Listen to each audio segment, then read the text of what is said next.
Баршаңызға сәлем достар. Бүгін біз үй жағдайында жасалатын түрлі түсті мантылар мен пельмендер жасаймыз. Міндетті түрде видеоның соңына дейін қараңыздар. Бізге керекті заттар: шпинат жапырағы, қызылша, сәбіз, куркума, ұнтағы.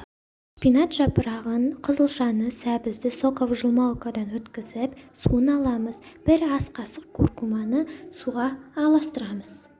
Бір жұмыртқаны алып, барлығына бөліп, құйып, тұз себеміз.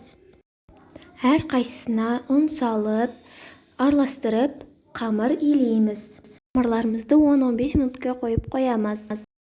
Ал енді салмасын дайындаймыз. Ол үшін бізге тартылған етімізге ұсақтап туралған пиязды салып, дәміне қарай тұз салып, жақсылап араластырамыз.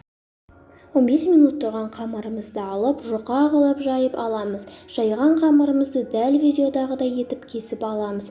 Ал мантыға 4 бұрыштап кесіп аламыз. Әрбір дөңгелекке немесе 4 бұрышты қамырымызға салмасын салып түйіп аламыз.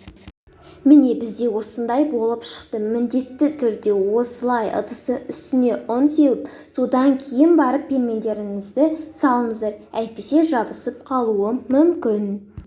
Енді біз оларды пісіреміз. Пельмендерімізді қайнап тұрған суымызға салып, шамамен 5-7 минут пісіріп аламыз.